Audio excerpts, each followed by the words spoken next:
झाडे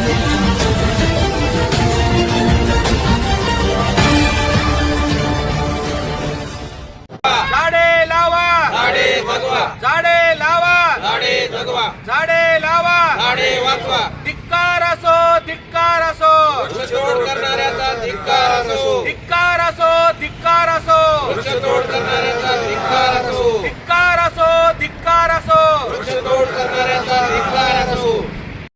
नमस्कार, महावार्ता न्यूज मध्ये आपल्या सर्वांचं हार्दिक स्वागत. मी सुशील वाघमारे. आज या ठिकाणी चाकूर शहरातील दुतर्फा लावलेले जे वृक्ष आहे ते वृक्ष तोडण्याचं काम या ठिकाणच्या प्रशासनाने केलेलं आहे. या ठिकाणी रस्ता रुंदीकरणाच्या नावाखाली असंख्य वृक्ष या ठिकाणी तोडली जात आहेत. ही वृक्ष तोडू नये अशी इथल्या निसर्गप्रेमी सावली फाउंडेशनच्या सर्व सदस्यांची मागणी आहे. एकूणच जर मागणी पाहिली गेली तर सावली फाउंडेशनचीच नसून तर चाकूर शहरातील प्रत्येक निसर्गप्रेमींची ही मागणी आहे. या ठिकाणची झाडं वृक्ष वाढली पाहिजेत, जगली पाहिजेत, ही त्यांची माफक अपेक्षा आहे. नेमक्या कशा प्रकारे त्यांनी झाडं जगवली ते त्यांच्याकडनं जाणून घ्या. तर ही झाडं आपण कशी जगवलेली आहेत?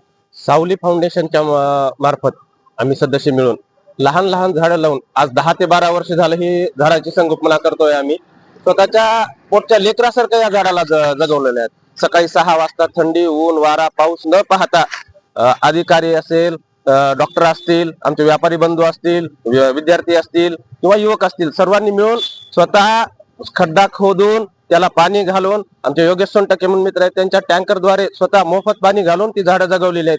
आणि आज ही 10 ते 12 वर्षाची झाडं जर आपण तोडतो तर त्या एवढं दुर्दैव कुठलंच नाहीये. सर, किती हजार झाडं आपल्या या शहरामध्ये लावलेली आहेत?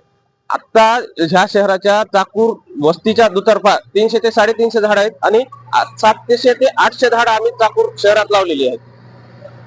एकूणच जर पाहायला गेलं तर हजाराच्या वर या ठिकाणी ही जी झाडं आहेत ही चाकूरकरांनी जगवलेली आहेत. आणि ही झाडं या ठिकाणी आता चाकूरकरांना सावली देत असताना ही चाकूर शहरातली वृक्ष या ठिकाणी तोडली जात आहेत. हा अतिशय मनाला क्लेश निर्माण करणारा, वेदना देणारा हा या ठिकाणी भाग आहे. एकूणच जर पाहायला गेलं तर या ठिकाणी ही वृक्ष तोडू नयेत असं सगळ्यांचं मत आहे. जर ही वृक्ष यानंतर ही तोडली गेली तर आपली भूमिका काय असणार आहे?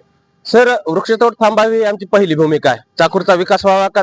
निश्चितच व्हावा, कारण चाकूर विकासमय आहे आणि चाकूरचा विकास करत असताना चाकूरचं सौंदर्य खराब करून विकास करण्यात अर्थ नाहीये. यामध्ये कुठलं तरी काहीतरी पर्याय करून आपण ही वृक्षतोड थांबवू शकतो. आणि ही जर वृक्षतोड थांबली नाही तर निश्चितच पुढील काळात मोठं जन आंदोलन करण्यात येईल. निश्चितच या ठिकाणचं चाकूरच्या सौंदर्यामध्ये या रस्ता रुंदीकरणाचा निश्चितपणे एक मोठा सहभाग आहे.